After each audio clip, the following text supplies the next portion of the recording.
স্বাধীন ভারত, বহু মূল্যে পেয়েছি আমরা আমাদের মাতৃভূমির মুক্তি। কত শত মানুষের দেশের প্রতি অকৃত্রিম ভালোবাসা, আত্মবলিদান এই স্বাধীনতা এনেছে। তরুণ সশস্ত্র বিপ্লবীরা দিনের পর দিন, বছরের পর বছর আত্মগোপন করে থেকেছেন দেশের কাজে। বছর পেরিয়ে হয়তো কয়েক মুহূর্তের জন্য দেখা করতে এসেছেন পরিবারের সঙ্গে। ব্রিটিশ পুলিশের হাতে ধরা পড়েছেন তখনই। অকথ্য অত্যাচারে প্রাণ গেছে। সম্মুখ সমরে, অসম লড়াইতেও কখনো পিছু পা হননি। শেষ রক্তবিন্দু অবধি লড়াই করেছেন দেশের জন্য। আবার অহিংস আন্দোলনে বিশ্বাসী দেশবাসী লাঠির আঘাতে, বন্দুকের গুলিতে মাটিতে লুটিয়ে পড়তে হবে জেনেও মাথা উঁচু করে যোগ দিয়েছেন মিছিলে, সভায়। কারাবন্দী হয়ে কাটিয়েছেন জীবনের অমূল্য সময়। ভারতের ঘরে ঘরে মেয়েরা তাদের সাধের গয়না দান করেছেন আন্দোলনের খরচ চালানোর জন্য। এই সমস্ত কিছুর বিনিময়ে আজ সূর্য ওঠে স্বাধীন ভারতের আকাশে। আমাদের অন্তরের শ্রদ্ধা ও কৃতজ্ঞতা সকল স্বাধীনতা যোদ্ধাদের প্রতি, যাদের নেতৃত্ব সঠিক দিশা দিয়েছে, এবং তাঁদেরও যাদের কথা হয়তো ইতিহাসের পাতায় নেই, কিন্তু তাদের অবদানও কোনো অংশে কম নয়। সকলের প্রতি আমাদের শ্রদ্ধার্ঘ।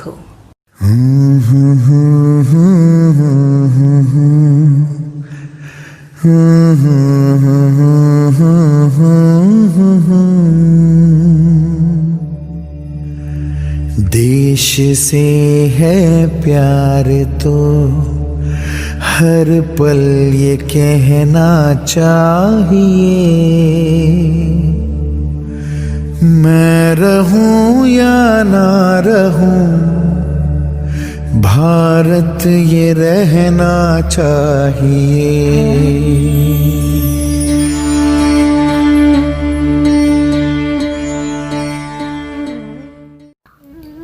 ভারতবর্ষ সূর্যের এক নাম। এই আমাদের সুজলা সুফলা শস্য শ্যামলা অখণ্ড ভারতবর্ষ। যুগে যুগে ভারতের রূপ ও ঐশ্বর্য বিদেশি শাসকদের দৃষ্টি আকর্ষণ করেছে। তাদের মধ্যে কেউ ধনসম্পদ লুটপাট করে ফিরে গেছে নিজেদের দেশে, আবার কেউ ভারতকে ভালোবেসে রয়ে গেছে ভারতেরই একজন হয়ে। 1600 শতকের গোড়ার দিকে ব্রিটেনের এক ব্যবসায়ী সংস্থা ইস্ট ইন্ডিয়া কোম্পানি ভারতে আসে ব্যবসার উদ্দেশ্যে। ভারতে তখন মুঘল সাম্রাজ্য। 1700 শতকে মুঘল সাম্রাজ্য যখন ক্রমশ দুর্বল হয়ে পড়ে, তখন দেশীয় রাজাগুলি নিজস্ব এলাকায় স্বশাসন গড়ে তোলেন। শক্তিশালী কেন্দ্রীয় শাসন না থাকায় তাদের মধ্যে ঐক্যের অভাব সৃষ্টি হয়। আর ঠিক এই দুর্বলতার সুযোগে দেশীয় ছোট ছোট রাজ্যগুলিকে ইস্ট ইন্ডিয়া কোম্পানি অধিকার করতে শুরু করে নানা অছিলায়। তেমনই একটি অছিলা ছিল ডক্ট্রিন অফ ল্যাপস, অর্থাৎ কোনো রাজা যদি পুত্র সন্তানের জন্মের আগে মারা যান, তাহলে সেই রাজ্য শাসনের অধিকার হবে কোম্পানির। কিছু কিছু রাজ্য খুব সহজেই কোম্পানির বশ্যতা স্বীকার করলেও বেশিরভাগ রাজা ও রানীরা সেদিন বীরের মতো লড়াই করে মৃত্যুবরণ করেছেন, শহীদ হয়েছেন। এমন দুই রাজা ও রানীর নাম মাইসুরের রাজা টিপু সুলতান ও কর্ণাটকের রানী কিট্টুর চিন্নাম্মা।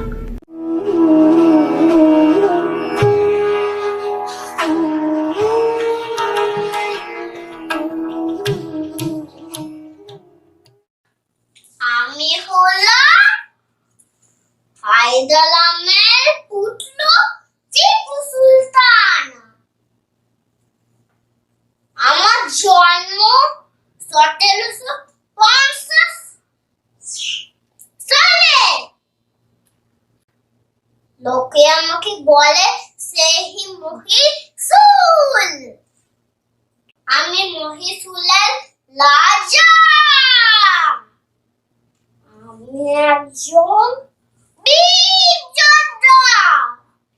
দেশের সঙ্গে যুদ্ধ করলে এর মতো মৃত্যু পালন করি।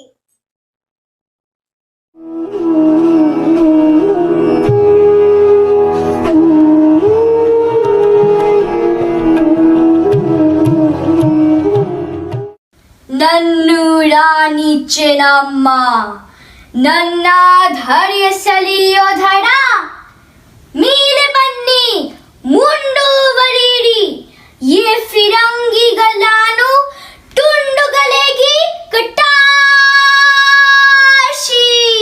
I am Chinamma, Rani of Kittur. I was born on October 23, 1778 in Kakati, a small village in Karnataka.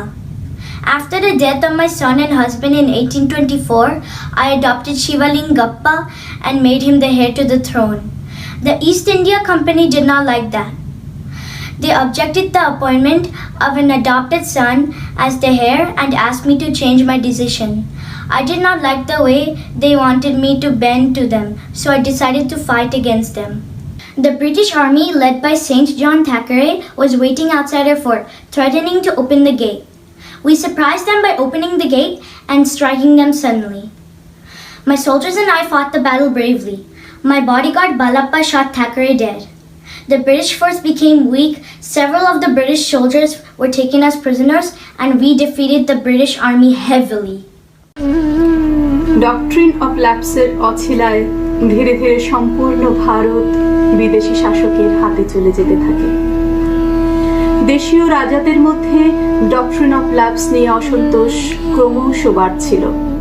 অন্যদিকে ব্রিটিশ সৈন্যদলের মধ্যে ভারতীয় সেনাদের মধ্যে অসন্তোষ বাড়ছিল ধর্মীয় কারণে। 29 মার্চ 1857 খ্রিস্টাব্দ এই পুঞ্জীভূত অসন্তোষ স্ফুলিঙ্গের আকার নিল। 34th Bengal native infantry regiment of east India company থেকে উত্থান হলো মঙ্গল পাণ্ডের। মঙ্গল পাণ্ডের হাত ধরে উত্থান হলো মহাবিদ্রোহের, the first war of independence of India.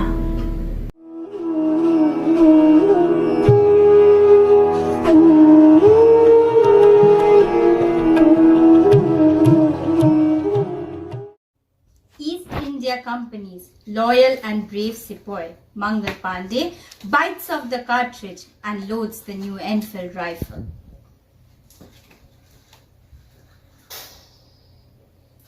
The company tricked me into biting a cartridge greased with pig and cow fat. This is against my religion. You have seen my loyalty, now you'll see my fury. On March 29, 1857, Mangal Pandey and his fellow sepoys revolt against the company and fight them bravely. Allah Bol!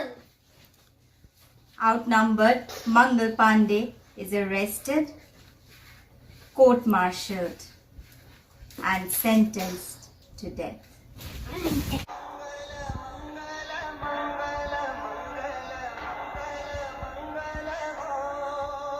On April 8, 1857, a fearless Mangal Pandey is taken to the gallows to be hanged to death.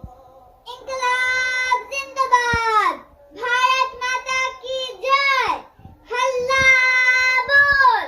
Mangal Pandey's sacrifice led to the revolt of 1857 and also inspired a generation of freedom fighters in India's freedom struggle.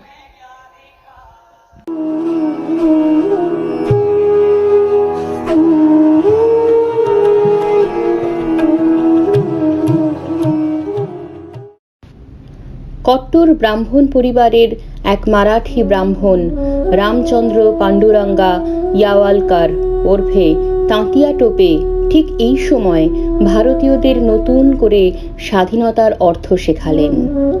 তাঁতিয়া টোপে ছিলেন একজন বীর যোদ্ধা।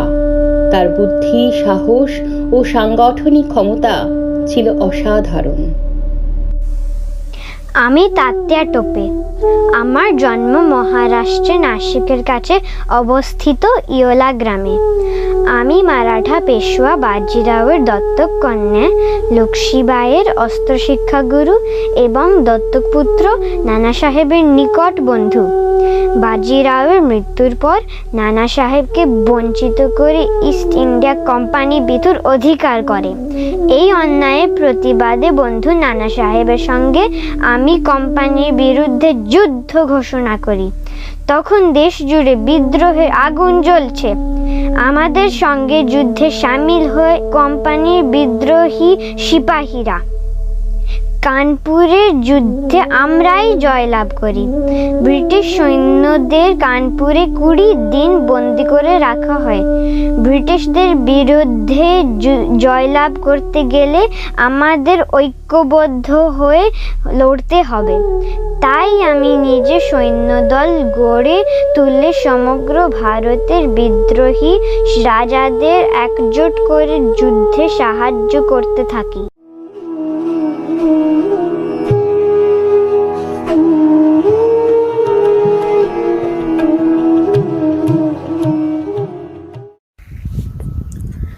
Begum Hazrat Mahal was born in 1820 in Faizabad, India. She is the first wife of Nawab Wajid Ali Shah, and she had the courage to rebel against the British East India Company in the Indian Rebellion of 1857. After the British took Awadh, her husband, the King of Awadh, was banished to Calcutta. Begum Hazrat Mahal took the responsibility of leading the state by herself. Later, with the other freedom fighters, Begum Hazrat Mahal took control of Lucknow and made her son the new king of Awadh. Begum Hazrat Mahal played a very important role in the first war of Indian independence and fought the British along with other freedom fighters. But the British attacked Awadh again, and after a long fight, they were able to take it back, forcing her and the other fighters to retreat. Begum Hazrat Mahal refused to accept any kind of favors or allowances offered by the British rulers. Begum Hazrat Mahal also was the only major leader never to surrender to the British. And Begum Hazrat Mahal still opposed the British through her 20 years of banishment in Nepal until their death. I am Begum Hazrat Mahal. I am one of the first female fighters in India. I played a very important role in Indian independence. Thank you.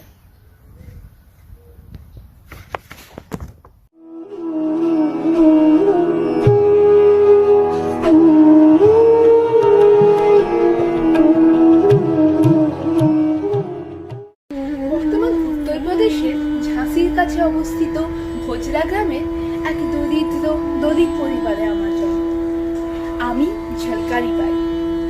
ছোটবেলা থেকে অস্ত্র চালানো ও ঘোড়সওয়ারি শিখেছিলাম। পরবর্তীকালে মহারানী লক্ষ্মীবাইয়ের প্রশিক্ষণে আরও দক্ষ হয়ে উঠেছিলাম।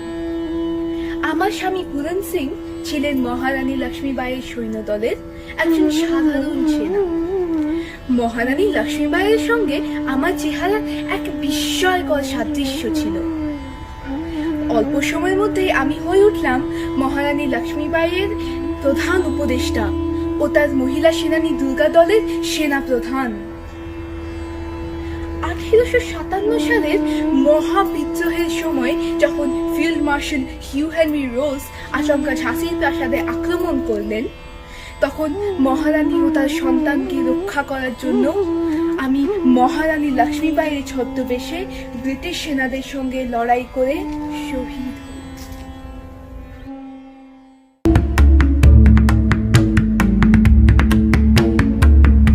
বুন্দেল আমাদের, আমাদের বুন্দেল আমরা কাউকে দেব না।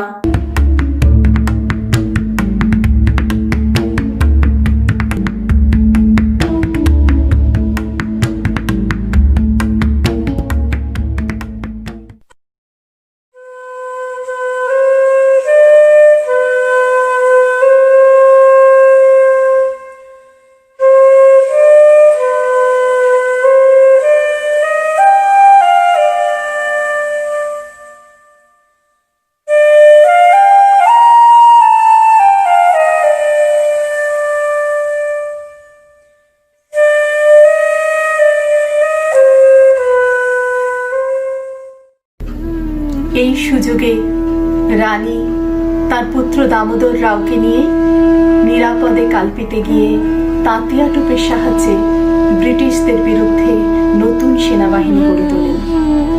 বন্ধুরাজ্য গোয়ালিয়র থেকে মহারানী লক্ষ্মীবাই হিউ রোজের নেতৃত্বে ব্রিটিশ সেনার সঙ্গে অসামান্য সাহসিকতায় বীরের মতো যুদ্ধ করে মৃত্যুবরণ করেন।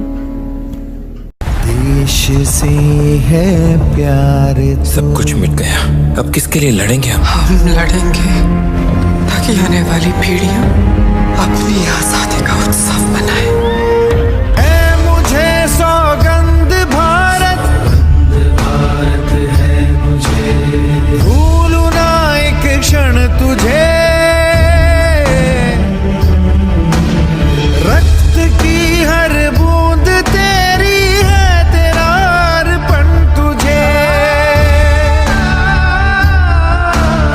युद्ध ये सम्मान का है, मान रहना चाहिए, मैं रहूं या ना रहूं, भारत ये रहना चाहिए, मैं रहूं या ना रहूं, भारत ये रहना चाहिए, मैं रहूं या ना रहूं।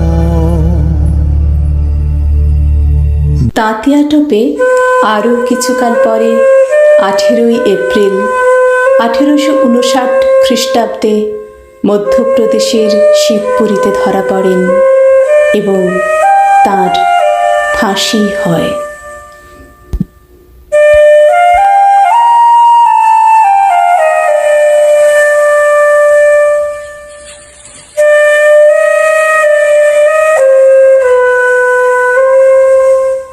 এর সঙ্গেই ভারতের স্বাধীনতার প্রথম যুদ্ধ শেষ হয়। শুধু রয়ে যায় বীরত্বের গল্প, বীর গাথা। মহাবিদ্রোহের সঙ্গে সঙ্গে 1858 সালে গভর্নমেন্ট অফ ইন্ডিয়া অ্যাক্ট 1858 অনুসারে ভারতে ইস্ট ইন্ডিয়া কোম্পানির অবসান হয়। শুরু হয় ব্রিটেনের direct rule. The governor general of ইন্ডিয়ার নতুন নামকরণ হয় ভাইসরয় অফ ইন্ডিয়া। 1877 সালে ভারতের শাসনভার সম্পূর্ণরূপে চলে যায় ব্রিটেনের মহারানী কুইন ভিক্টোরিয়ার হাতে।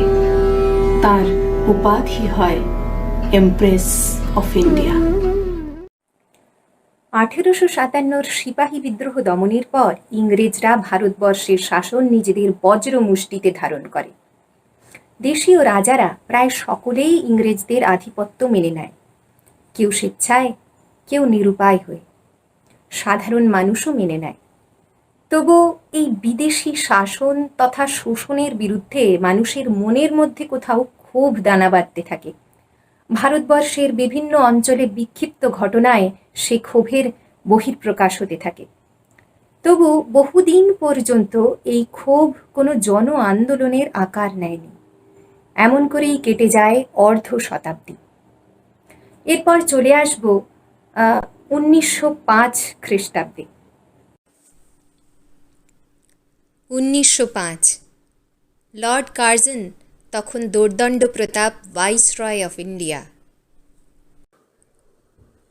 এখনকার বিহার, ওড়িশা, পশ্চিমবঙ্গ ও বাংলাদেশ নিয়ে গঠিত তৎকালীন প্রভিন্স অফ বেঙ্গলকে দুভাগ করার প্রস্তাব তুললেন লর্ড কার্জন। খাতায় কলমে তিনি দেখালেন যে প্রভিন্স অফ বেঙ্গল আয়তনে এতটাই বড় যে শাসন কার্যের সুবিধার্থে মানচিত্রে পরিবর্তন জরুরি। আর মানচিত্রের উপর রেখাটা তিনি টানতে চাইলেন বাংলা ভাষাভাষী মানুষের মধ্য দিয়ে। আর এতেই পরিষ্কার ধরা পড়েছিল কার্জনের গূঢ় অভিসন্ধি, তার ডিভাইড অ্যান্ড রুল পলিসি। আসলে বাঙালিরা সে সময় ভারতীয়দের মধ্যে শিক্ষাগত যোগ্যতায় সবার থেকে এগিয়ে এবং রাজনৈতিকভাবে সচেতন ও সক্রিয়। দেশাত্মবোধের ভাবনা অনেকাংশে ছড়াচ্ছে বাংলায়। কংগ্রেস অধিবেশনেও বাঙালি বাবুরা বিভিন্ন দাবি তুলে ভারী শোরগোল করেন। শাসন ব্যবস্থায় তারা ভারতীয়দের অংশগ্রহণের দাবি উত্তরোত্তর বাড়াতে চাইছে। এ হেন প্রগতিশীল বাঙালি জাতিটাকে দুর্বল করে দেওয়ার বিশেষ প্রয়োজন অনুভব করেছিলেন লর্ড কার্জন। মুসলমান অধ্যুষিত পূর্ববঙ্গের অঞ্চলগুলি তিনি প্রভিন্স অফ বেঙ্গল থেকে আলাদা করে নতুন প্রভিন্স গড়তে চাইলেন। বাঙালি মুসলমানেরা সে সময় শিক্ষায় ও রাজনীতিতে অপেক্ষাকৃত অনগ্রসর। তাদের জন্য নতুন প্রভিন্স তৈরি করলে ইংরাজ সরকারের প্রতি তাদের আনুগত্য বৃদ্ধি পাবে, এটাই ছিল কার্জনের আশা। আর পূর্ববঙ্গ থেকে বিযুক্ত প্রভিন্স অফ বেঙ্গলে বিহারি ও ওড়িয়াদের মধ্যে বাঙালিরাই হয়ে পড়বে সংখ্যালঘু। ধর্মের নামে বাঙালিদের মধ্যে বিভেদ সৃষ্টি করার অশুভ প্রচেষ্টার বিরুদ্ধে সেদিন গর্জে উঠেছিল বাঙালি। দেশীয় দৈনিকগুলি কার্জনের ডিভাইড অ্যান্ড রুলের তীব্র প্রতিবাদে সোচ্চার হয়ে ওঠে। বঙ্গভঙ্গ প্রস্তাব প্রত্যাহারের জন্য অসংখ্য আবেদনপত্র জমা পড়তে থাকে কার্জনের দপ্তরে। কলকাতা নগরীর রাজপথে নেমে আসে হাজার হাজার মানুষ, জাতি, ধর্ম, বিত্ত, পেশা নির্বিশেষে। কোনো সংগঠনের ডাক ছাড়াই পুলিশের চোখ রাঙানি অগ্রাহ্য করে স্বতঃস্ফূর্তভাবে মানুষ সামিল হয় বঙ্গভঙ্গ প্রতিরোধ মিছিলে। চারিদিকে শোনা যেতে লাগে হুঙ্কার ধ্বনি, অখণ্ড বাংলা, আর শোনা যায় সেই মন্ত্র বন্দে মাতরম, যা পরবর্তীকালে ভারতবর্ষের স্বাধীনতা সংগ্রামের একটি মূল মন্ত্র হয়ে দাঁড়াবে। ব্রিটিশ সরকারের তরফ থেকে নিষিদ্ধ ঘোষণা করা হয় সেই মন্ত্র, তবু বাংলার আকাশে বাতাসে অনুরণিত হতে হতে দেশাত্মবোধের বার্তা নিয়ে সারা ভারতবর্ষে ছড়িয়ে পড়ে সেই মন্ত্র বন্দে মাতরম। সেই প্রথম ভারতবর্ষে সাধারণ মানুষের একত্রিত হয়ে ইংরাজ সরকারের বিরুদ্ধে রুখে দাঁড়ানো। ভারতবর্ষে ইংরাজ সাম্রাজ্যের প্রাণকেন্দ্র কলকাতার বুকে বিপুল জনসমাবেশে বাঙালি অঙ্গীকারবদ্ধ হয় বঙ্গভঙ্গ প্রতিরোধ করতে, অঙ্গীকারবদ্ধ হয় বিদেশি দ্রব্য বর্জন করতে। শুরু হয় স্বদেশী আন্দোলন। বঙ্গবাসীর এত প্রতিরোধ সত্ত্বেও 16ই অক্টোবর 1905 ভাগ হয়ে গেল বাংলা। শাসনের ছুরিতে মানচিত্র বদল হলেও বাঙালি নিজেদের ঐক্য বজায় রাখতে সারা বাংলায় পালন করল রাখি বন্ধন অনুষ্ঠান, পালন করল অরন্ধন। চারিদিকে ধ্বনিত হতে লাগল ভাই ভাই এক ঠাই, ভেদ নাই ভেদ নাই, বন্দে মাতরম। কলকাতার রাস্তা জনসমুদ্র। বিলিতি জুতো পরিত্যাগ করে খালি পায়ে মিছিলে হাঁটলেন রবি ঠাকুরও। বাংলা মায়ের জন্য কবির সাথে গলা মেলালো বাংলার মানুষ।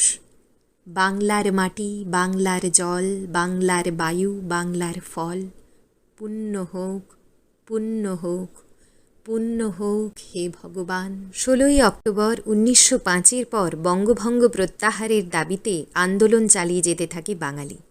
তীব্রতর হয়ে ওঠে স্বদেশী আন্দোলন।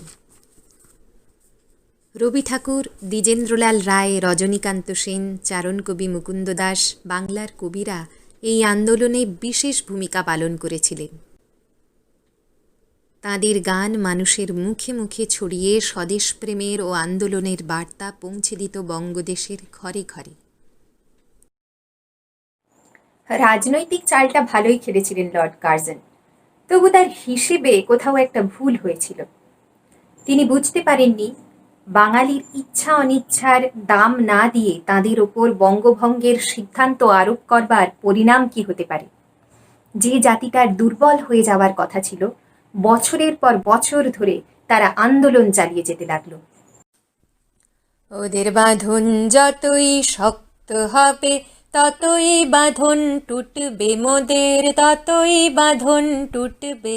ওদের যতই আঁখি রক্ত হবে মোদের আঁখি ফুটবে, ততই মোদের আঁখি ফুটবে। ওদের বাঁধন যতই শক্ত হবে ততই বাঁধন। 1905 শুরু হওয়া স্বদেশী আন্দোলন চলে 1911 পর্যন্ত। এই সময়েই বাংলায় সক্রিয় হয়ে ওঠে অনুশীলন সমিতির মতো বিপ্লবী সংগঠনগুলি।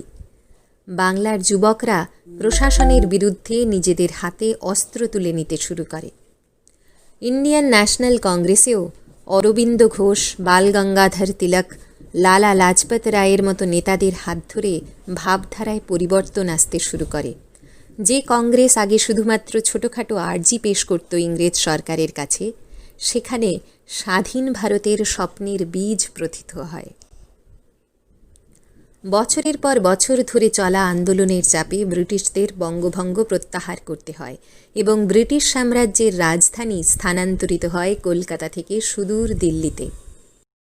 1911-তে বাংলা জোড়া লাগলেও ইংরেজদের বিভেদ সৃষ্টিকারী নীতির শিকার হয়ে বাংলার হিন্দু ও মুসলমান ভাইদের মধ্যে তৈরি হয় দূরত্ব, যার ফলস্বরূপ 1947-এ ফের ভাগ হবে বাংলা।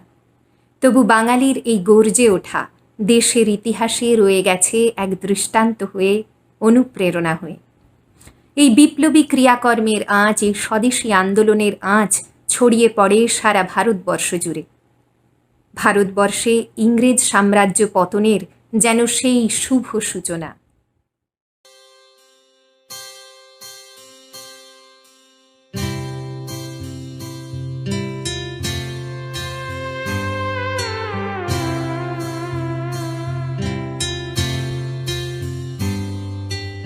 भारत हमको जान से प्यारा है, सबसे न्यारा गुलिस्तां हमारा है। भारत हमको जान से प्यारा है, सबसे न्यारा गुलिस्तां हमारा है। सदियों से भारत भूमि दुनिया की शान है, भारत माँ की रक्षा में जीवन कुर्बान है। भारत हमको जान से प्यारा है, सबसे न्यारा गुलिस्तां हमारा है।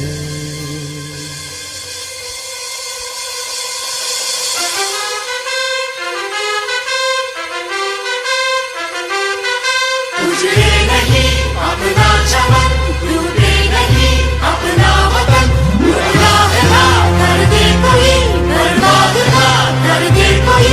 मंदिर यहाँ, मस्जिद यहाँ, हिंदू यहाँ, मुस्लिम यहाँ, मिलते रहे हम प्यार से जाना।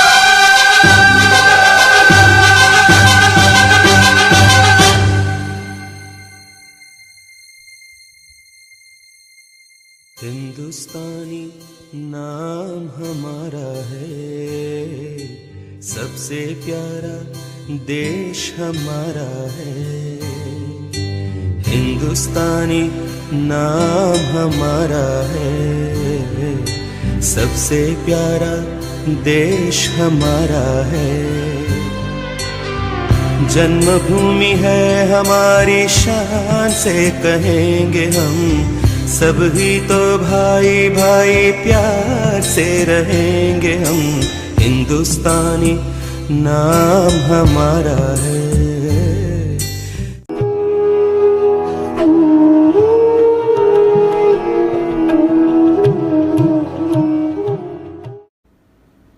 1897 সালের 23শে জানুয়ারি কটক প্রবাসী বিশিষ্ট আইনজীবী জানকীনাথ বসু ও প্রভাবতী দেবীর ঘরে জন্ম নিয়েছিলেন ভারতের মুক্তিযুদ্ধের কিংবদন্তি নায়ক সুভাষচন্দ্র বসু, আমাদের সকলের প্রিয় নেতাজি। সুভাষচন্দ্র বসুর নেতাজি হয়ে ওঠার মহা কর্মযজ্ঞের গুরুত্বপূর্ণ অধ্যায় লুকিয়ে রয়েছে তার শৈশবকালের আঙিনায়। খুব ছোট বয়স থেকেই স্বামী বিবেকানন্দের ভাবাদর্শ সুভাষের কচি মনকে ঋদ্ধ করত। সেই সময় রাভেনশা কলেজের স্কুলে পড়াকালীন হেডমাস্টার মশাই বেনি মাধব দাসের সান্নিধ্য তিল তিল করে বালক সুভাষের মধ্যে দেশপ্রেমের সঞ্চার করছিল। বেনি মাধব দাসের দেশের জন্য স্বার্থ ত্যাগের মহৎ আদর্শ, দেশের প্রতি গভীর ভালোবাসা বালক সুভাষের প্রতিবাদী সত্তাকে জাগিয়ে তুলেছিল। দিনটা ছিল 1910 সালের 11ই আগস্ট, যেদিন তেজদীপ্ত বালক সুভাষের প্রথম স্ফুলিঙ্গ সর্বসম্মুখে উদ্ভাসিত হয়।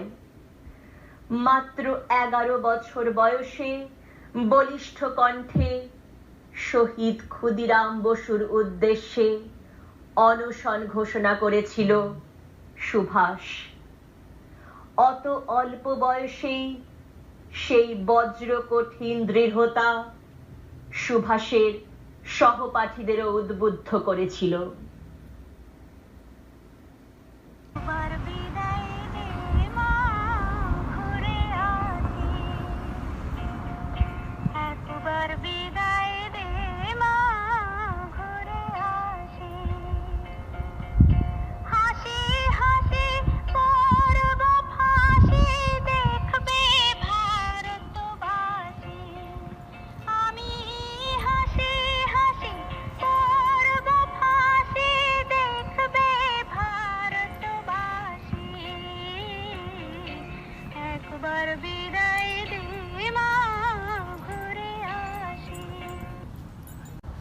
হে বন্ধুগণ, কাল আমাদের গভীর শোক পালনের দিন।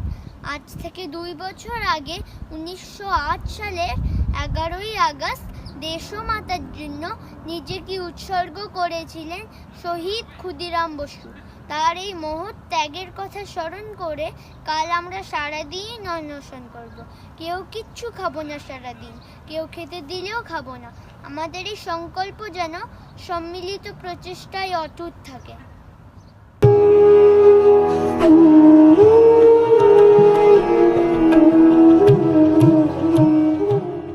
ক্ষুদিরাম বসু ভারতের স্বাধীনতা আন্দোলনের সর্বকনিষ্ঠ বিপ্লবী। 1889 সালের 3রা ডিসেম্বর মেদিনীপুর শহরের কাছে কেশপুর থানার মৌবনী গ্রামে ক্ষুদিরাম বসু জন্মগ্রহণ করেন। তার পিতার নাম ত্রৈলোক্যনাথ বসু এবং মাতার নাম লক্ষ্মীপ্রিয় দেবী। 2 পুত্রের অকাল মৃত্যুর পরে এই পুত্রের মৃত্যু আশঙ্কায় তখনকার সমাজের নিয়ম অনুযায়ী তাদের পুত্রকে বড় দিদির কাছে 3 মুঠো খুদের বিনিময়ে বিক্রি করে দেন তার পিতামাতা। খুদের বিনিময়ে কেনা হয়েছিল বলে তার নাম হয় ক্ষুদিরাম। 1905 সালের বঙ্গভঙ্গ বিরোধী ও স্বাধীনতা আন্দোলন এই কিশোর ক্ষুদিরামকে প্রভাবিত করে এবং তিনি পড়াশুনো ছেড়ে সত্যেন বসুর নেতৃত্বে এক গুপ্ত সমিতিতে যোগদান করেন। 1906 সালে এক মেলায় রাজদ্রোহীমূলক ইশতেহার বণ্টনের জন্য তিনি প্রথমবার গ্রেপ্তার হন। সালটা তখন 1907। সেই সময়ে আলিপুর প্রেসিডেন্সি কোর্টের প্রধান বিচারক কিংসফোর্ডকে হত্যা করার পরিকল্পনার প্রধান দায়িত্ব পড়ে ক্ষুদিরাম বসুর উপর। সেই পরিকল্পনা অনুযায়ী তিনি আর এক বিপ্লবী নেতা প্রফুল্ল চাকির সঙ্গে মিলে কিংসফোর্ডকে হত্যা করার জন্য বোমা ছোড়েন। কিন্তু দুর্ভাগ্যবশত সেই বোমাতে মৃত্যু হয় কেনেডির স্ত্রী এবং তার মেয়ের। এই মামলার বিচারে ক্ষুদিরাম বসুর ফাঁসির আদেশ হয়। ফাঁসির সময় ক্ষুদিরাম বসুর বয়স ছিল মাত্র 18 বছর 7 মাস এবং 11 দিন।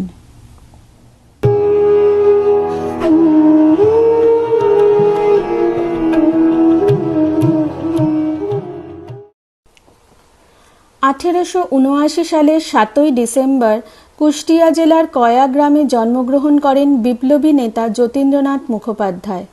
তার পিতার নাম উমেশচন্দ্র মুখোপাধ্যায় এবং মাতা শরৎ শশী। যতীন্দ্রনাথ ছোটবেলা থেকেই শারীরিক শক্তির জন্য বিখ্যাত ছিলেন। শোনা যায় একবার তিনি একাই শুধু একটি ছোরা নিয়ে একটি বাঘকে হত্যা করেন। এরপর থেকেই তিনি বাঘা যতীন নামে পরিচিত হন। বড় হওয়ার সাথে সাথে তিনি স্বামী বিবেকানন্দের সাথে দেখা করতে শুরু করেন। তিনি স্বামীজির সামাজিক চিন্তাভাবনা এবং একটি স্বাধীন ভারতের দৃষ্টিভঙ্গি দ্বারা প্রবলভাবে প্রভাবিত হয়েছিলেন। পরবর্তীকালে ভারতে ব্রিটিশ বিরোধী সশস্ত্র আন্দোলনে তিনি অত্যন্ত গুরুত্বপূর্ণ ভূমিকা পালন করেন। তিনি ছিলেন বাংলার প্রধান বিপ্লবী সংগঠন যুগান্তর দলের প্রধান নেতা। এছাড়াও নানান বিপ্লবী কাণ্ডের সাথে তিনি জড়িত ছিলেন এবং পুলিশের হাতে অনেকবার গ্রেপ্তারও হন।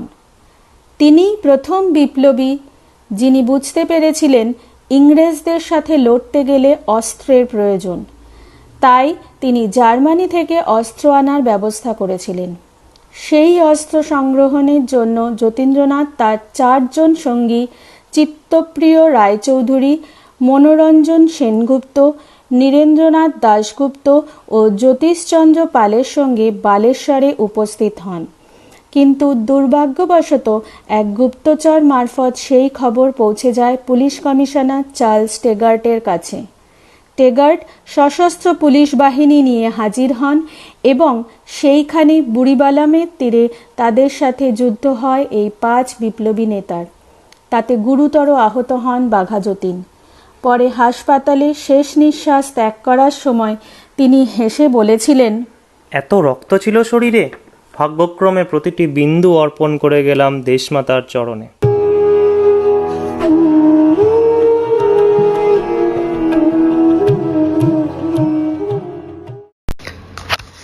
ভারতবর্ষের স্বাধীনতা আন্দোলনের একজন অন্যতম পথিকৃৎ ছিলেন রাসবিহারী বসু।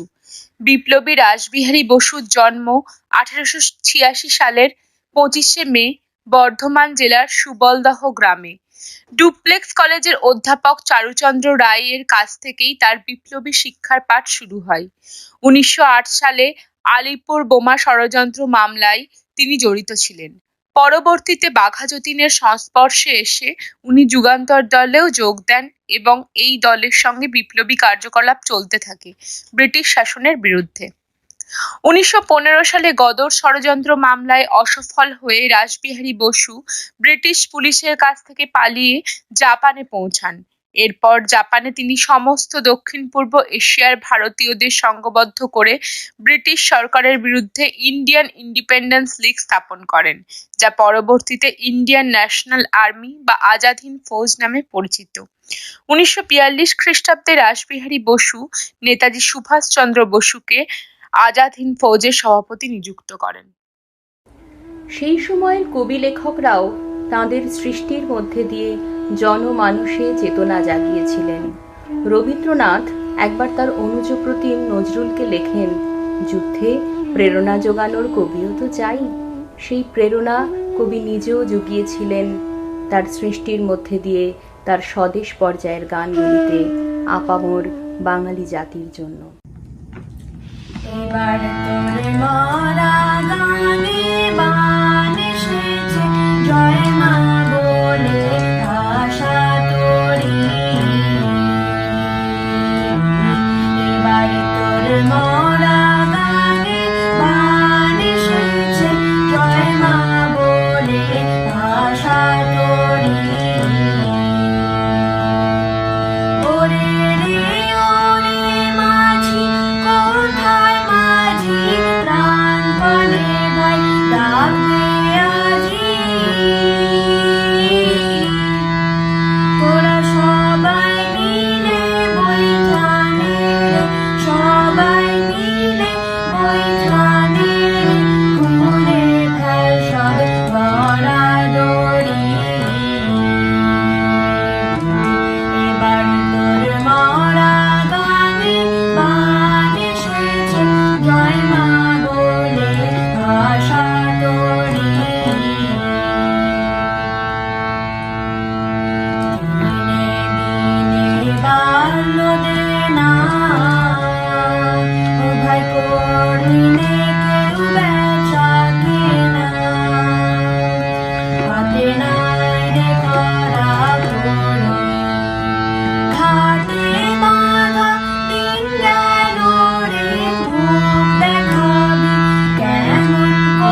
কানে পড়েছি তো জুতি লালা লাজপত রায়।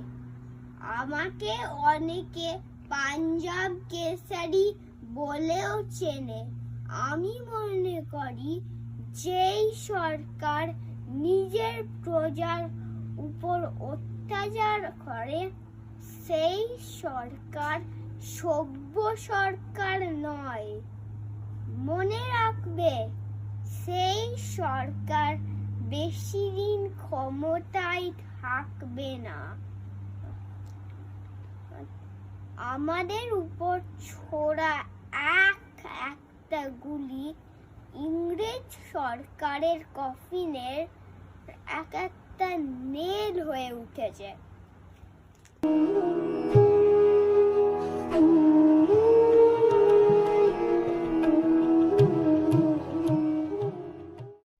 গান্ধীজি তাকে বলেছিলেন maker of modern India, Nehru তাকে বলেছিলেন ফাদার অফ ইন্ডিয়ান রেভলিউশন।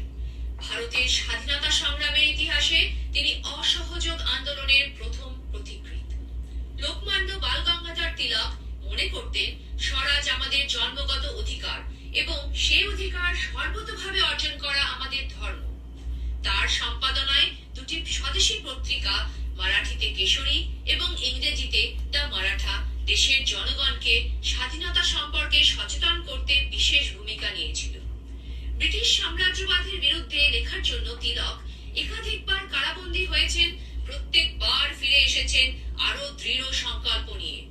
বঙ্গভঙ্গ আন্দোলনের সময় সহযোগী লালা লাজপত রায় ও বিপিন চন্দ্র পালের সঙ্গে একযোগে ভারতীয় জাতীয় কংগ্রেসের চরমপন্থী আন্দোলনের মুখ্য মুখ হয়ে ওঠেন।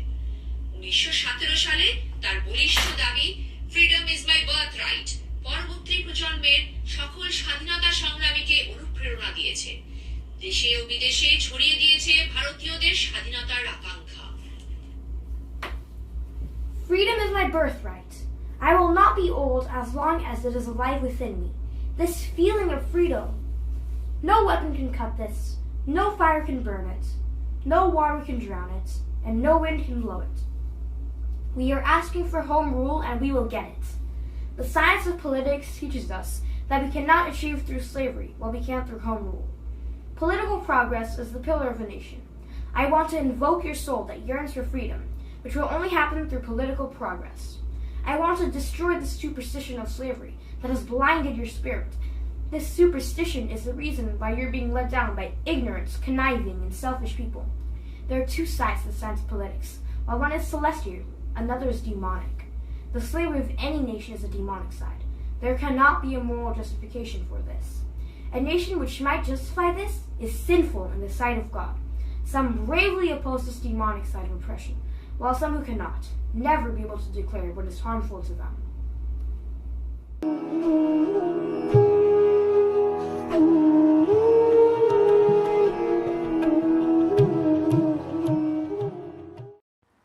আমি বিপিন চন্দ্র পাল।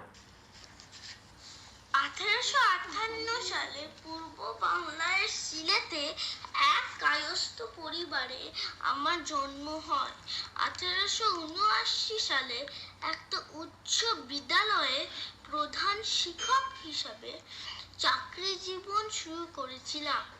কলকাতায় কেশবচন্দ্র সেন, শিবনাথ শাস্ত্রী, বিজয় কৃষ্ণা গোস্বামীর মতন প্রখ্যাত ব্যক্তিদের কাছে আসে আমি ব্রাহ্ম ধর্ম গ্রহণ করেছিলাম। বাল গঙ্গাধর তিলক, লালা লাজপত রায় এবং অরবিন্দু ঘোষের চরমপন্থী আদর্শে প্রভাবিত করেছিলাম। আমি আমার লেখনীর দ্বারা জনগণের মনে ব্রিটিশ বিরোধী স্বাধীনতা চেতনা জাগানোর চেষ্টা করেছিলাম। 1868 সালে পরিদর্শক পত্রিকা, 1906 সালে বন্দে মাতরম ও 1908 সালে স্বরাজ পত্রিকা সম্পাদন করেছিলাম। সেই কারণেই আমাকে লোকে বিদ্রোহী চিন্তার জনক নাম ডাকত। 1905 সালে ঔপনিবেশিক ব্রিটিশ সরকারের বিরুদ্ধে সংগ্রামে ঝাঁপিয়ে পড়েছিলাম। তখন আমি বেঙ্গল অফ টাইগার নাম পরিচিত ছিলাম। পূর্ণ স্বরাজ ও স্বদেশী আন্দোলনে নেতৃত্ব দিয়েছিলাম। আমি ব্রাহ্ম ধর্ম প্রভাবে বিধবা বিবাহ করেছিলাম। সামাজিক লিঙ্গ বৈষম্য ও জাতি বৈষম্যকে নির্মূল করার চেষ্টা করেছিলাম।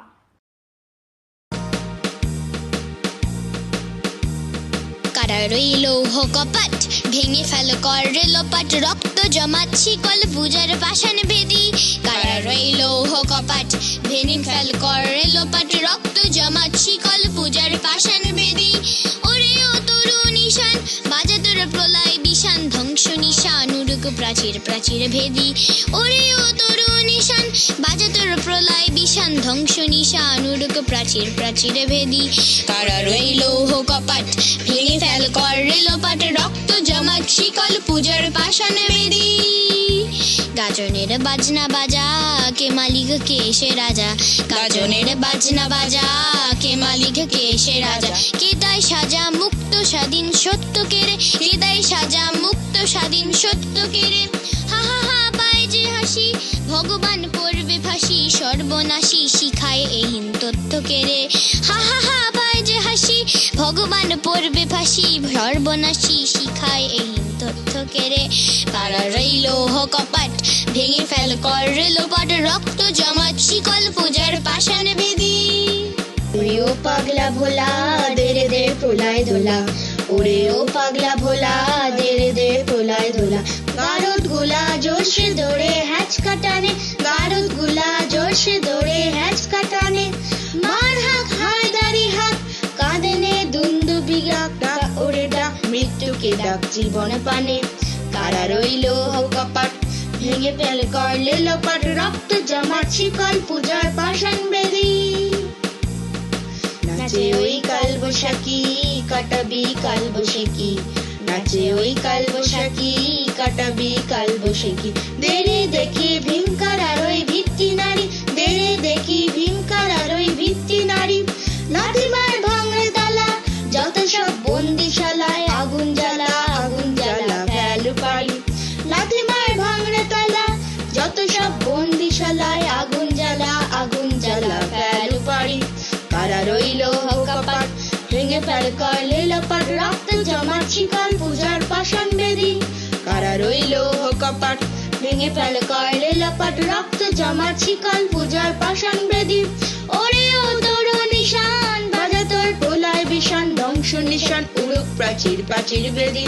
ওরে ও তোর নিশান, বাজা তোর প্রলয় বিষান, ধ্বংস নিশান উড়ুক প্রাচীর প্রাচীর বেদি। কারা রইল কপাট, ভেঙে ফেল করলে লোপাট, রক্ত জমাট শিকল পূজার পাষাণ বেদি। রক্ত জমাট শিকল পূজার পাষাণ বেদি, রক্ত জমাট শিকল পূজার পাষাণ বেদি। উচ্চ ব্রাহ্মণ পরিবারে জন্ম, তাই বাবা মায়ের ইচ্ছে ছিল ছেলে সংস্কৃত নিয়ে পড়াশোনা করে পণ্ডিত হবেন, কিন্তু বিধাতা পুরুষের ইচ্ছে ছিল যেন অন্যরকম। এর মধ্যে 1919 সালে ঘটে গেল জালিয়ানওয়ালা বাগ হত্যাকাণ্ড। স্বদেশের মানুষের প্রতি এই অত্যাচারের দৃশ্য আমূল পরিবর্তন আনল তার জীবনে। লেখাপড়ার পাঠ চুকিয়ে পুরোপুরি ঝাঁপিয়ে পড়লেন চন্দ্রশেখর আজাদ স্বদেশী আন্দোলনে। চৌরি চৌরায় পুলিশ হত্যার পর 1922 সালে গান্ধীজি যখন অসহযোগ আন্দোলন প্রত্যাহার করে নিলেন, তখন সেদিনের কিশোর সংস্পর্শে এলো রামপ্রসাদ বিসমিলের। স্বদেশী আন্দোলনের অর্থ সংগ্রহের জন্য হিন্দুস্তান রিপাবলিকান আর্মি নামে দল তৈরি করে ইংরেজ সরকারের খাজনা লুট করা শুরু করলেন তারা। অজ্ঞাত পরিচয় থাকলেও 1925 সালে কাকরিতে ট্রেন লুটের পর এদের নাম সামনে এলো। বিসমিল সহ আর সবাই ধরা পড়লেও সে অধরাই রয়ে গেলেন। পুলিশ যখন তাকে হন্য হয়ে খুঁজছে, তখন সে ব্যস্ত দিল্লি আগ্রার মাঝে ভাইসরয় স্পেশাল ট্রেন ওড়ানোর পরিকল্পনায়। ভাগ্যক্রমে বড়লাট বেঁচে গেলেন এবং আবারও তার নাম প্রকাশ হয়ে পড়ল। কিছুদিন গা ঢাকা দেবার পর আবার তিনি উদয় হলেন লাহোরে। এবার ভগৎ সিংয়ের সাথে হাত মিলিয়ে প্রকাশ্য দিবালোকে হত্যা করলেন পুলিশ সুপার সন্ডার্সকে। এই সেই সন্ডার্স যে লালা রাজপথ রায়কে লাঠি দিয়ে পিটিয়ে খুন করেছিল। এবারও ভগৎ সিং, রাজগুরু প্রভৃতিরা ধরা পড়লেও সেই কিশোরের টিকিটিও ছুঁতে পারল না পুলিশ। শুরু হলো দেশের বৃহত্তম ম্যানহান্ট। জীবিত বা মৃত মাথার দাম ঘোষণা করা হলো সেই আমলে 20,000 টাকা। দিনটা ছিল 27শে ফেব্রুয়ারি 1931। একটু আগে গিয়েছিলেন এলাহাবাদের নেহরুজির বাড়ি আনন্দ ভবনে। ভেবেছিলেন ভগৎ সিংয়ের ফাঁসি রদ করার জন্যে গান্ধীজি ফিরিয়ে দিলেও তিনি হয়তো কোনো উদ্যোগ নেবেন। কিন্তু না, এখানেও পেলেন না কোনো আশ্বাস। উল্টে তীব্র বাদানুবাদে জড়িয়ে পড়লেন ভাবী প্রধানমন্ত্রীর সাথে। একরকম হতাশ হয়ে সাইকেল চালিয়ে চলে এলেন শহরের প্রান্তে আলফ্রেড পার্কে। কিভাবে যেন খবর চলে গেল পুলিশের কাছে, পার্কে বসে আছেন একদম একা। নিমেষের মধ্যেই গোটা পার্ক ঘিরে পজিশন নিল পুলিশ। শুরু হলো এক অসম লড়াই। একদিকে মাউজার পিস্তল নিয়ে একা যুবক, অন্যদিকে লুইস গানে সজ্জিত গোটা বাহিনী। জীবিত ধরার জন্য তার দুটো পা গুলিতে ঝাঁঝরা করে দেওয়া হলো। মাউজারে তখন তার একটাই গুলি রয়ে গেছে, কানের ওপর ঠেকিয়ে দিলেন তিনি। আর তারপর বয়স তখন তার মাত্র 24 বছর। বাবা মায়ের দেওয়া নাম চন্দ্রশেখর তেওয়ারি ইতিহাসের পাতায় চিরকাল আজাদই রয়ে গেলেন। If yet the blood does not reach, then it is water that flows in our veins. We will face the bullets of the enemy. We are free and remain free. Jai Hind, Jai Hind. Bhagat Singh. Who is Bhagat Singh? Bhagat Singh was an Indian socialist and revolutionary. He is considered to be one of the most influential revolutionaries of the Indian independence movement. He is the man who coined a powerful slogan, Inqilab Zindabad, which became the slogan of India's armed struggle. He is often referred to as Shahid Bhagat Singh. Despite his violent acts, Singh was termed as charismatic socialist revolutionary and won the hearts of many. Today, we got an opportunity to present our son Shrijit as the great Bhagat Singh in front of you all. They may kill me, but they cannot kill my idea. They may crush my body, but they will not be able to crush my spirit. Inqilab Zindabad. चोला मेरा रंग दे बसंती चोला, मेरा रंग दे बसंती चोला, मेरा रंग दे बसंती चोला। हो आज रंग दे, हो माए रंग दे, मेरा रंग दे बसंती चोला, मेरा रंग दे बसंती चोला, मेरा रंग दे बसंती चोला, मेरा रंग दे बसंती चोला, आए रंग दे बसंती चोला।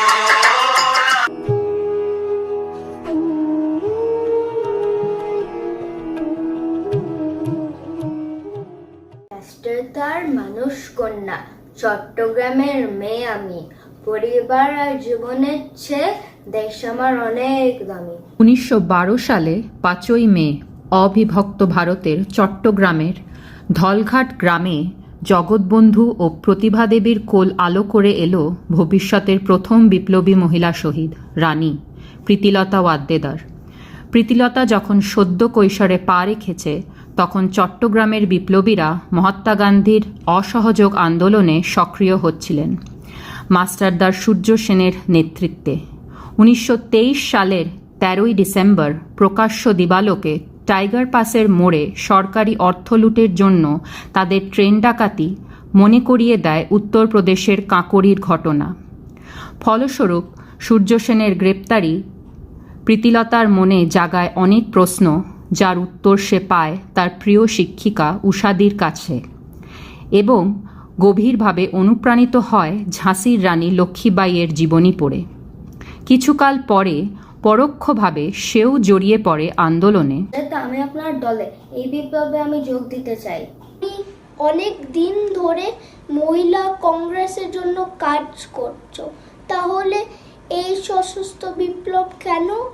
এই বিপ্লব মহিলাদের জন্য নয়, এই বিপ্লব বড় কঠিন, কঠোর। এর জন্য প্রাণ দেওয়ার সৌভাগ্য থেকে মেয়েরা কেন বঞ্চিত হবে? এর অধিকার আছে দেশের জন্য বিপ্লব করা, প্রাণ দেওয়া।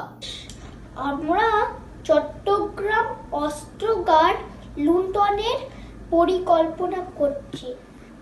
তাই ব্রিটিশ ক্যান্টনমেন্টের গ্রাউন্ড প্ল্যান বানিয়ে এনে দিতে হবে। যদি তুমি সফল হও তাহলে তুমি এই বিপ্লবে যোগদান করতে পারো। প্রীতিলতার মানসিক প্রস্তুতি শুরু হয়েছিল অনেক আগের থেকে। ঢাকায় লীলা নাগের পরিচালিত দীপালি সংঘতে যোগদান করে তিনি শিখেছিলেন অস্ত্রচালনা।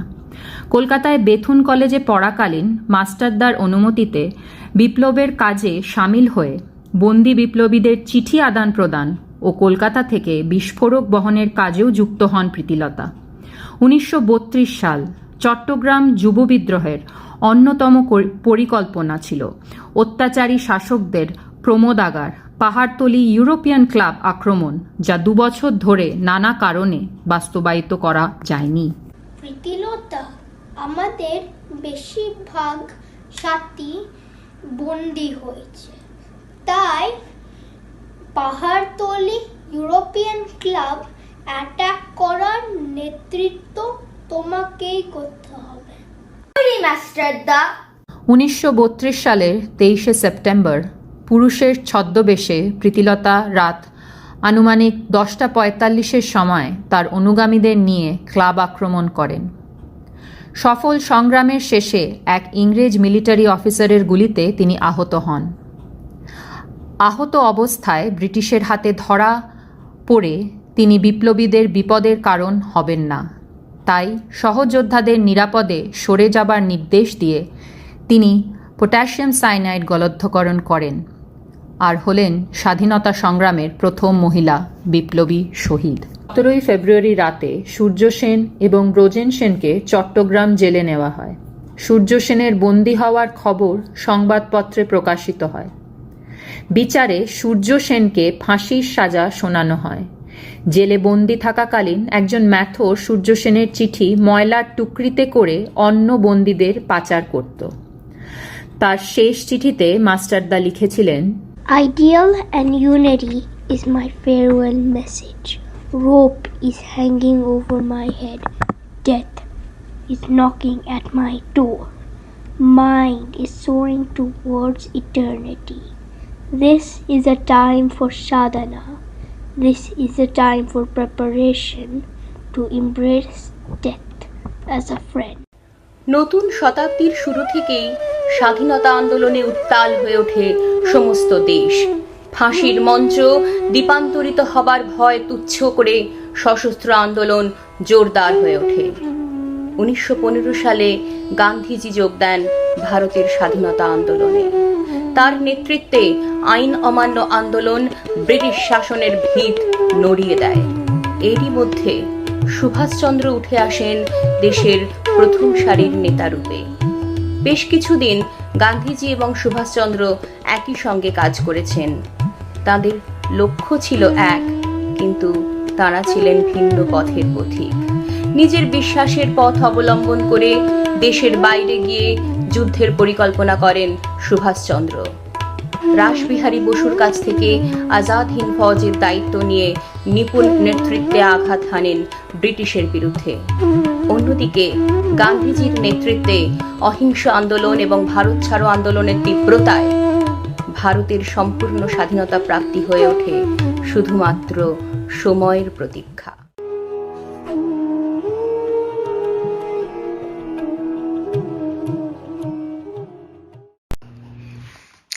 আমি রাসবিহারী বসু আজ থেকে আজাদ হিন্দ ফৌজের দায়িত্ব দিলাম নেতাজি সুভাষচন্দ্র বোসকে।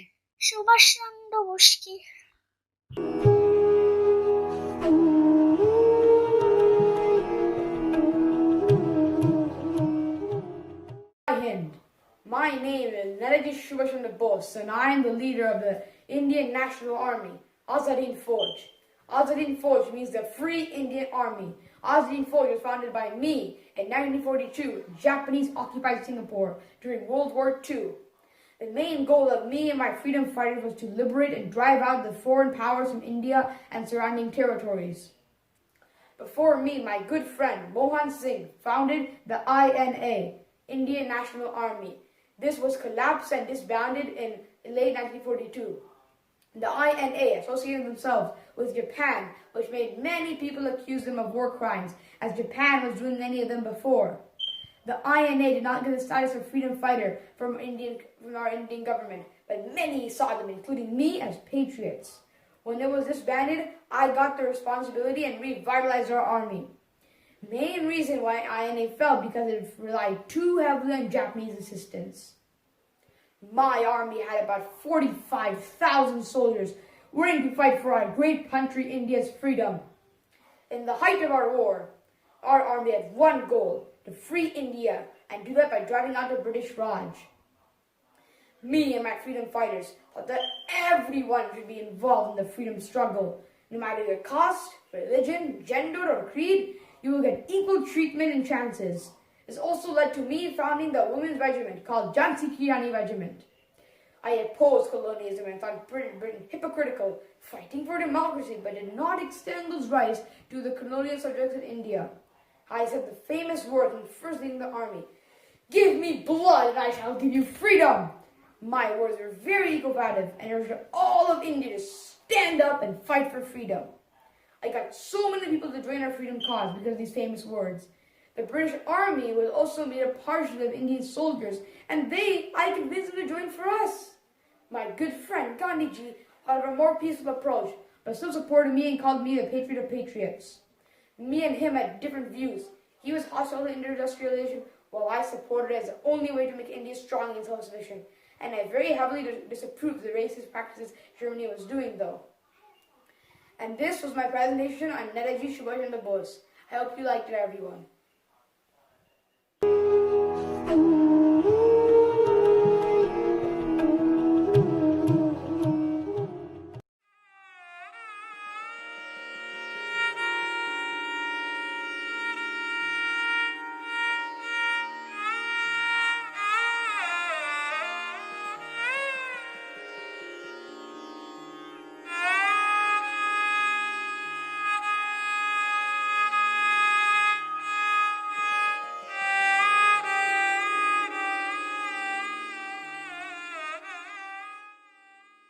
আমি তোমাদের সবার প্রিয়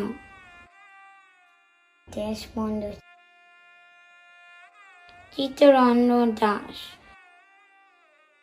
1870 সালে ভারতবর্ষে ঢাকা শহরে আমার জন্ম হয়। আমি একদিকে যেমন কবি ও লেখক ছিলাম, অন্যদিকে আবার হাইকোর্টের ব্যারিস্টার ছিলাম। আমার দুই বন্ধু হলেন বিপিনচন্দ্র পাল ও অরবিন্দ ঘোষ। 1908 সালে অরবিন্দ ঘোষের বিচার আমাকে বেশগত মঞ্চে সমাজচারিতে নিয়ে আসে। আলিপুর বোমা মামলায় অভিযোগ অরবিন্দ ঘোষকে আমি বাঁচাতে সক্ষম হই। 1922 সালে আমি মতিলাল নেহরু সাথে সহজপাঠে আমি স্থাপন করি। এরপর 1936 সালে আমি কলকাতার মেয়র গ্রহণ করি। পরবর্তী সময় আমার শিষ্য সুভাষচন্দ্রকে আমার চিন্তাধারাগুলো বিশেষভাবে অনুপ্রাণিত করে।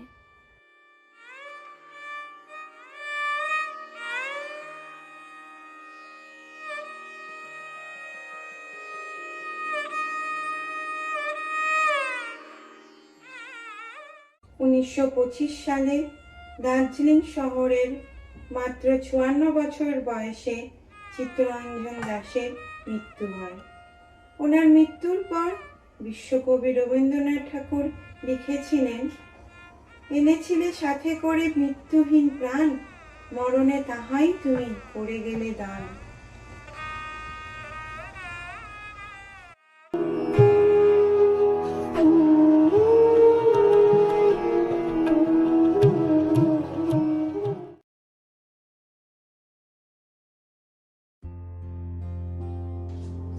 I'm Madam Brigadier Astam Khan, the mother of the Indian Revolution. I took active participation in Indian independence movement. I'm an Indian political activist and work as an advocate for women's rights. Also, I was born in 24th September 1861 into a well-off Parsi family of Bombay. In the first part of my career, I worked in London. I set up a Free Indian Society in London, and later I went to Paris and founded Paris Indian Society together with other notable members of the movement for Indian sovereignty. There I wrote, published, and distributed revolutionary literature for the movement. Vande Mataram journal is one of them. I also helped and worked for the Home Rule Society. This society was founded amongst efforts and movements that arose to reverse the flow of authority and power from British to India. I was the first one to plant the Indian national flag. In the flag, the different stripes representing uniting among all religions of India. I was the first one to plant the Indian national flag. In the flag, the different stripes representing united among all religions of India. In the green color, 8 blooming lotuses representing 8 provinces of India. The Vande Mataram word in the central saffron strip are saluting Mother India. On the bottom word strip, a half moon was on the right and the rising sun on the left, indicating the Hindu and Muslim faiths. On 22nd August 1970, at the International Socialist Conference in Germany, I waved the flag before the vast assembly and appealed the delegates to cooperate with India in the efforts to free themselves from British rule. This flag is of Indian independence. Behold, it is born. It had been made by the sacred blood of young Indians who sacrificed their lives. I call upon you gentlemen to rise and salute this flag of Indian independence. In the name of this flag, I appeal to lovers of freedom all over the world to support this flag. Vande Mataram!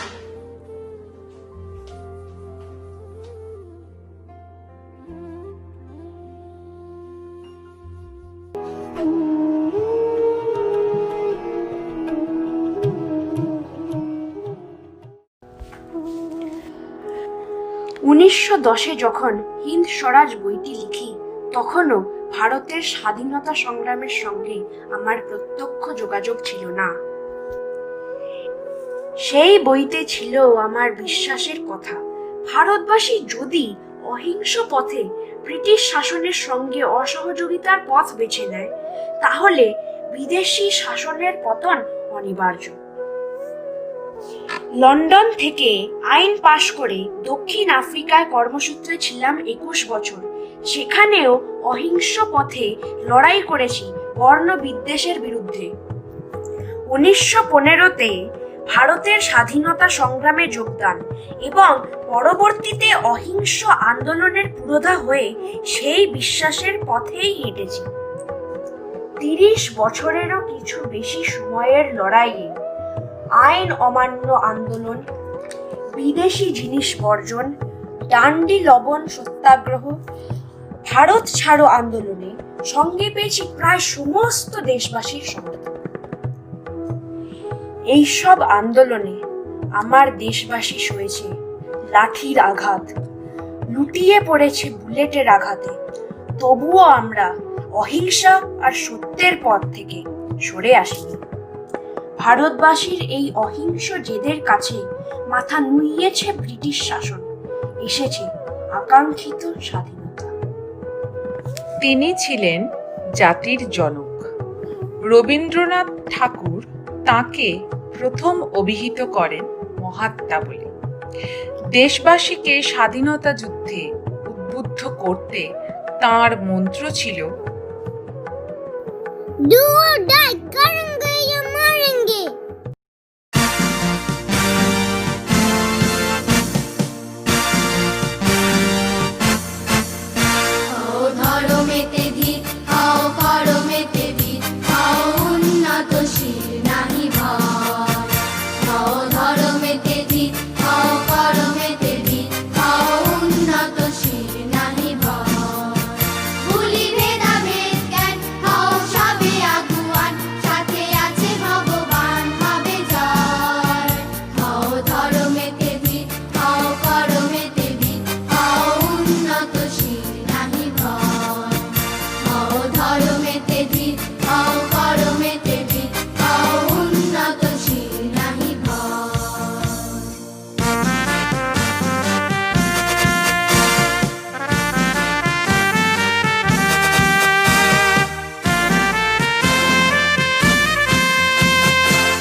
Matangini Hazra.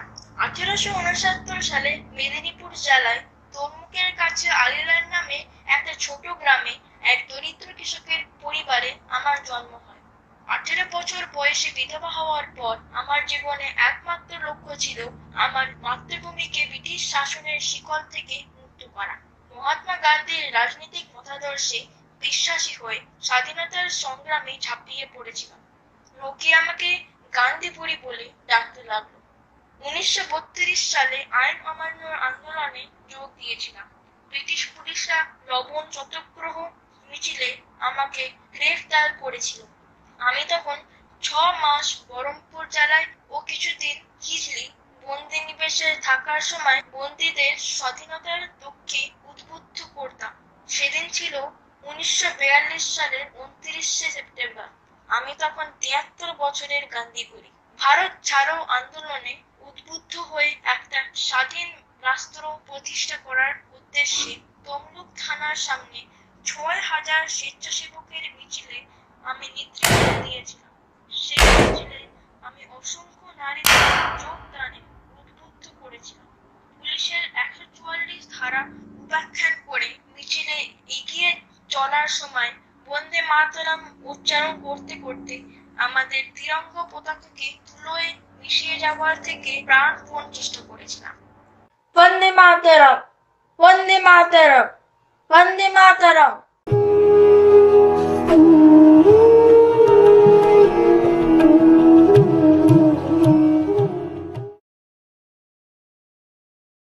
বন্দে মাতরম। আমি Sarojini Naidu, nightingale of India. এই খেতাব দিয়েছিলেন আমাকে বাপুজি মহাত্মা গান্ধী। রবীন্দ্রনাথ ঠাকুর আমাকে দিয়েছিলেন ভারত কোকিলা খেতাব। আমার অ্যালামেটার university of Chennai এবং ক্যামব্রিজ ইউনিভার্সিটি লন্ডন। আমি ভারতের স্বাধীনতা সংগ্রামে যোগদান করি 1905 সালে বঙ্গভঙ্গের সময়। আমি প্রথম নারী যে 1925 সালে কংগ্রেস অধিবেশনের সভাপতি নির্বাচিত হয়েছিলাম। আমি উমেন্স ইন্ডিয়া অ্যাসোসিয়েশন তৈরি করি 1917 সালে। আমি সিভিল ডিসওবিডিয়েন্স মুভমেন্টে ও কুইট ইন্ডিয়া মুভমেন্টে গুরুত্বপূর্ণ ভূমিকা পালন করি।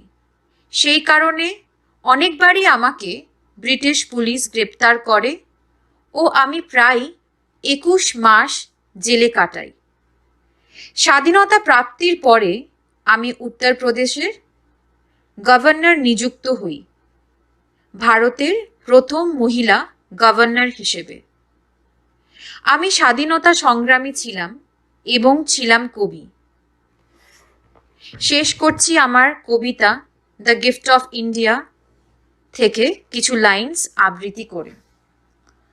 When the terror and the tumult of hate shall cease, and life be refashioned on anvils of peace, and your love shall offer memorial thanks to the comrades who fought in your dauntless ranks, and you honor the deeds of the deathless ones, remember the blood of my martyred sons.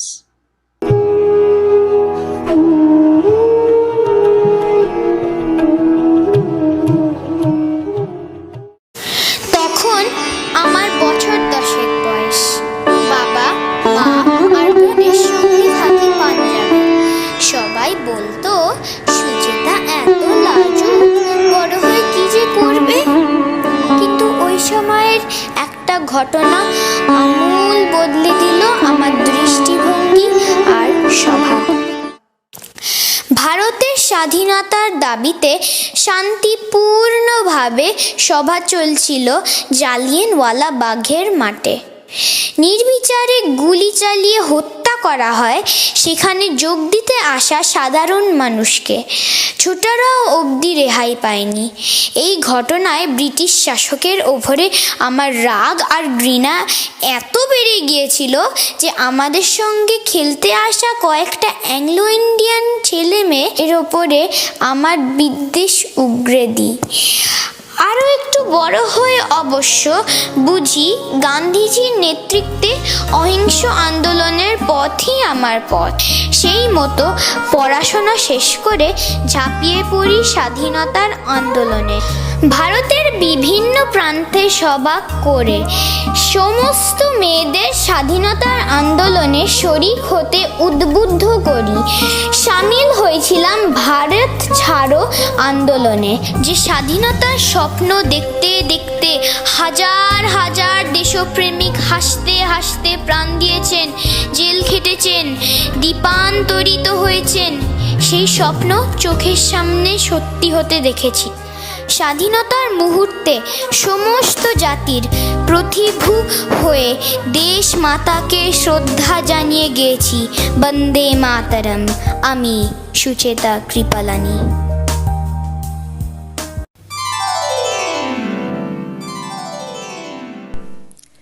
উঠো গো ভারত লক্ষ্মী, উঠো আদি জগত জনপূজা।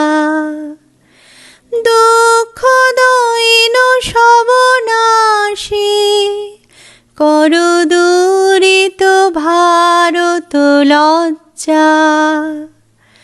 ছাড়ো গো ছাড়ো শোক সজ্জা, পর সজ্জা। পুন কমল কনক ধন ধান্যে। वन्दे मातरं सुजलां सुफलां मलयज शीतलां शस्यश्यामलां मातरं वन्दे मातरम्।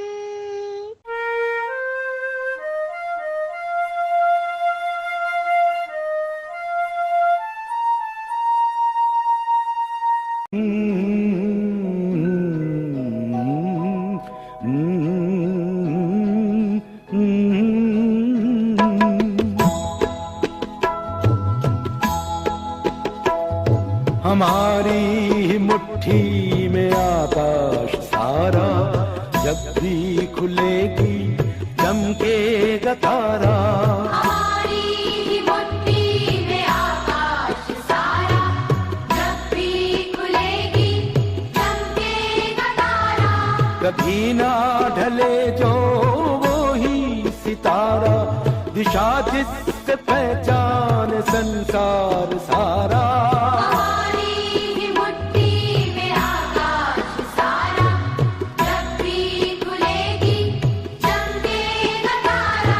हमारी मुट्ठी में आकाश सारा, जब भी खुलेगी चमकेगा तारा।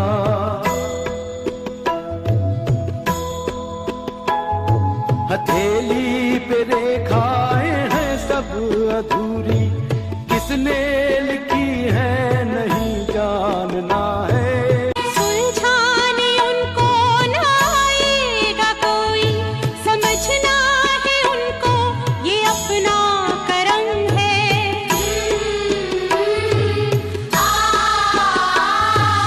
अपने करम से दिखाना है सबको, खुद का अपना उभरना है खुद को।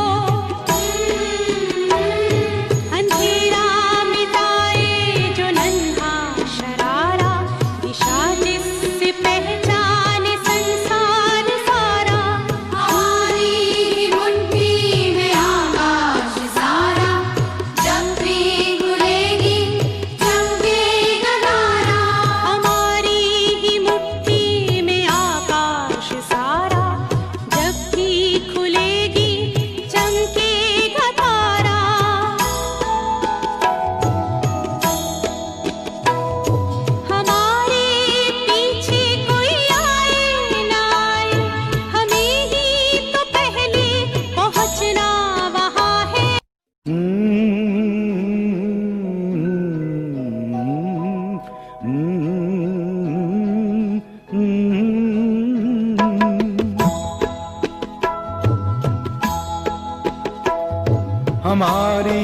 मुट्ठी में आकाश सारा, जब भी खुलेगी चमकेगा तारा।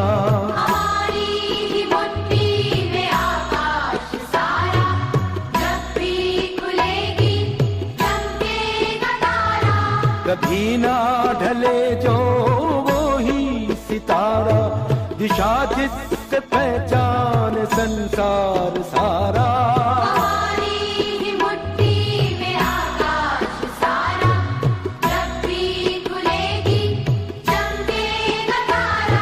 हमारी मुट्ठी में आकाश सारा, जब भी खुलेगी चमकेगा तारा।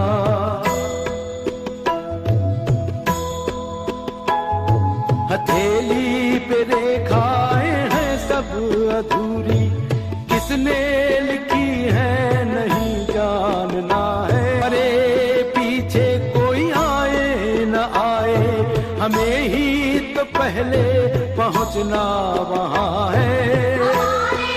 पीछे कोई आए न आए, हमें ही तो पहले पहुंचना वहां है। जिन पर है चलना नई पीढ़ियों को, उन्हीं रास्तों को बनाना हमें है।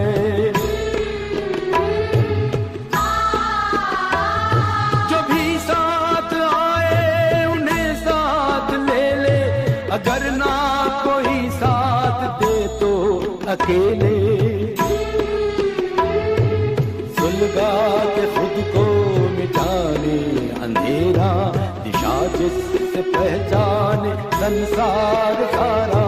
हमारी मुट्ठी में आकाश सारा, जब भी खुलेगी चमकेगा तारा। कभी ना ढले जो तारा, दिशा जिससे पहचान संसार